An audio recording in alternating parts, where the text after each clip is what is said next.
They land, they take over Felix Carey's old mission base. They're desperately trying to acquire the language. It's extremely hard. Anne gives birth to another son. They call him Roger. He survives 8 months and tragically dies, and their hearts are crushed. No friends, no support, no society, no company. Takes 3 years to get a letter from home. These are desperately hard times. And if you could imagine what this is like, you can imagine if you ever signed up for missionary service, the greatest amount of zeal and passion you have would be in your early years. But your early years are entirely absorbed with trying to learn a language that is almost impossible to acquire unless you acquired it from birth. Language studies proving impossible. I'll quote Judson there. He says, "I once had the occasion to devote about 2 months to study the French language. I have now been in Rangoon in Burma over 2 years, engaged in the study of Burman 12 hours a day. But if I was to choose between Burman language or French language to be examined in without previous preparation, I would, without hesitation, choose French." That's how hard this language is to acquire.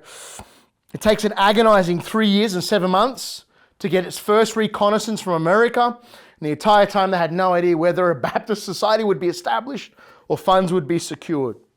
About the 3rd year, Judson began to develop some skills in the language. Now, what we don't really have time to talk about tonight because there's so much going on in Judson's life is just how brilliant he was in the language. And in Burma, even today, if you go to Burma today, you'll see this in every bookshop you walk into.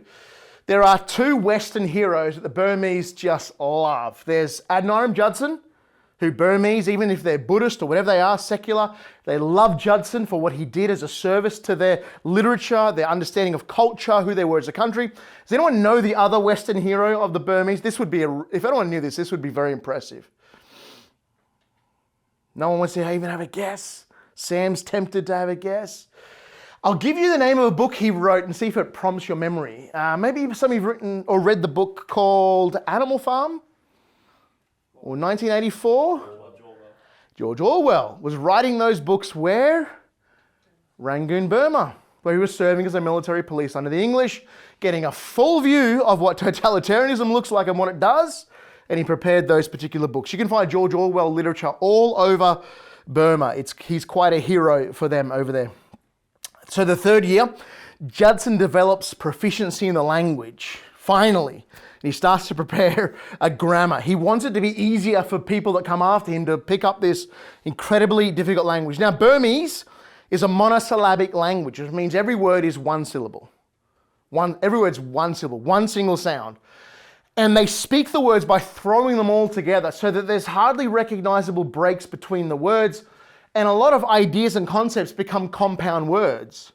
And when you see written Burmese, if you've ever seen it, it's all very circular. It looks like they've taken C's and O's, and sometimes figure eights, and they've just run them all together. It's a very hard language to decipher. It's very difficult. Part of that is because they wrote on banana leaf.